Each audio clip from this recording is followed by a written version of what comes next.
শনিবার রোববার আমাদের রুটিনটা পুরোপুরি চেঞ্জ হয়ে যায়, কেননা সারা সপ্তাহ ভীষণ ব্যস্ত থাকি। শনিবার রোববারটা আমরা দুজনকে দেই একটু সময়। তো শনিবার সন্ধ্যাবেলা আমার বরমশাই বললো যে চলো একটু ঘুরে আসি। আমি বললাম চলো যাই।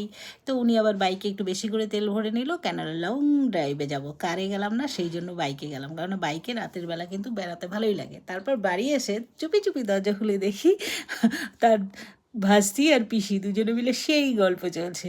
এটা আমার হচ্ছে বড় মামার বড় মেয়ে, সে এসছে তার পিসির বাড়িতে, গল্প করছে দুজনে মিলে। তো আমরাও হাত পা ধুয়ে বসে গেলাম সেই গল্পের মধ্যে। মা আবার কি একটা ছোটো মোটো যেন অনুষ্ঠান করবে, তার জন্য পঞ্জিকা ক্যালেন্ডার এসব দেখাদেখি করছিল, আর কার সাথে যেন ফোনে গল্প করছিল। আমরাও গল্পে মশগুল হয়ে গেলাম। তারপর কিছুক্ষণ গল্প টল্প করলাম, টিভি দেখলাম, দেখে নিয়ে তারপর চলে গেলাম আমরা ডিনার টেবিলে, কেননা তখন কিন্তু রাত ছিল। ডিনার টেবিলে গিয়ে দেখলাম যে আমাদের যে রান্না করে মাসি, সে শুধুমাত্র মাটন আর সবজির একটা ঝোল করে গেছে ডালের বড়ি দিয়ে। তো আমি ভাবলাম বেশ ভালো। তো আমার বরমশাই এবার আমি দেবো জন্য বেশি দিয়ে দেবো জন্য সবজি নিজে তুলে নিলেন, যাতে অল্প খেতে পারে, কেননা উনি সবজিটা একেবারেই পছন্দ করেন না। আর মাটন হলে তো কোনো কথাই নেই। আমার শাশুড়ি মায়ও তাই তাই সবজির ঝোল উনি তো পাতেই নিলেন না, মাটনের জন্য অপেক্ষা করছিলেন। তো দিদিভাইকে আমি একটু দিয়ে দিলাম, দিয়ে তারপরে শাশুড়ি মাকে মাটন দিলাম।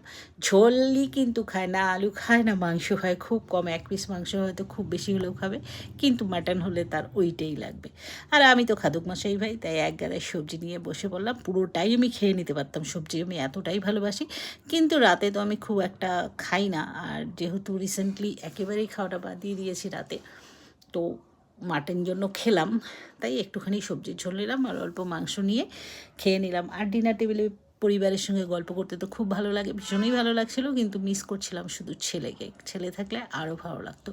তারপরে এই মাংসগুলো টুকটুক করে খেলাম। আমার বর এই রকম যে পুরো মাংসও খায় না, মানে মেটে দিয়েছিলাম সেটাও খেলো না, সেটাও আমার পাতে দিয়ে দিল, এইরকম একটা লোক।